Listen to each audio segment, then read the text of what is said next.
She didn't know I was home. I was supposed to be at the bakery, picking up her daughter's favorite cake, vanilla strawberry with pink frosting, because she'd passed her grade against all odds.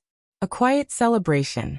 But instead, I stood in the hallway outside the cracked bathroom door and heard her whisper into the phone. "I moved all the money already," she said, casual like she was ordering groceries. "The guy, he'll handle the rest. The mafia boss."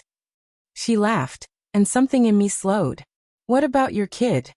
the voice on the other end asked. A pause. "Don't worry," she replied, light and easy. "I already broke her. She won't say a thing." And then she giggled. Not a guilty giggle. A light one, playful. Like she hadn't just destroyed something sacred. I stood there, frozen, breath shallow, the kind of stillness war teaches you. Because movement could trigger something worse. When she walked out minutes later, she passed me with a smile. I returned it, automatic. Reflex.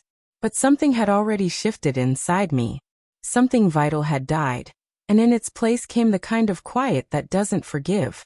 The child didn't speak. I found her curled in a corner of her room, arms tight around her knees, her face hidden. She flinched when I stepped in. No bruises. No blood. Just a heavy, shivering silence. I knelt beside her and said her name gently. She lifted her face, red hollow eyes, but said nothing. The look she gave me carved through me in a way no battlefield ever had. I knew what trauma without wounds looked like. It was written all over her. Then her mother appeared, ruffling her hair like everything was normal. Her voice was too bright. Her eyes dilated. But I didn't react. Not yet. Just nodded and kissed her temple. Because the dead don't scream. They echo. That night I didn't sleep. I listened. I watched. The texts came like clockwork. Late night. Whispers through locked bathroom doors. The showers, always after 11. I tracked the bank account like she said. Funds disappeared in slow, quiet intervals. Small amounts. Hidden trails. She wasn't acting out of panic. This was precision. A plan. I recovered the deleted messages. Used software buried in apps no one notices. I found the threads. Pictures. Motel rooms. Kisses blurred in motion. One had a location tag. The next morning, I went there. Room 207 smelled like old perfume and newer betrayal. The desk clerk was easy to convince. He described the man. Michael Romanoff. Local thug. A fixer. The kind of man people pay when they don't want to get their hands dirty. I told work I needed time off. Said I was reconnecting with my family. She believed me, smiled like she'd won. But I spent every day unraveling her web. I gathered receipts, camera footage, voice messages. It all led to one truth. She'd paid someone to erase me. Then the DNA test returned.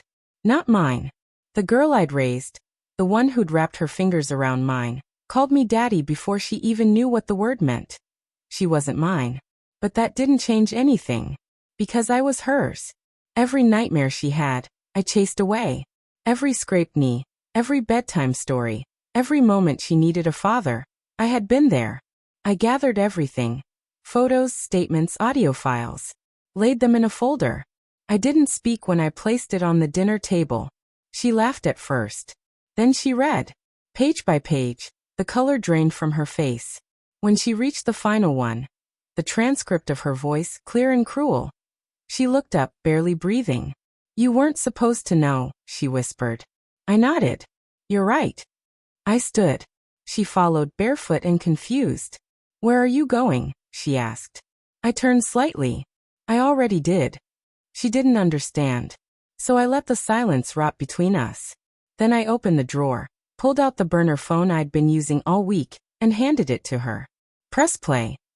She hesitated, then obeyed. His voice poured through the speaker. Drunk. Smug. "She's just a soldier's wife. Easy. We take him out. We split the house, the cash. She gets her cut, then she's mine. That kid? Brat. Should have finished her off." She dropped the phone. "I sent that to the boss," I said. Her voice broke. "What did he say?" "He asked if it was personal." And I looked her in the eye. I told him no. Just business. That night, I packed quietly. She didn't try to stop me. Just watched ruined. The girl didn't ask questions when I reached for her hand. She just held on tighter than ever before. We drove for hours, silence wrapping around us like a shield. She fell asleep with her head on my arm. When the message came through, I checked it once. Handled. No names. No details. Just the end. She thought I'd break. But she misjudged the soldier in me. More than that, she misjudged the father. Let them rot in the mess they made.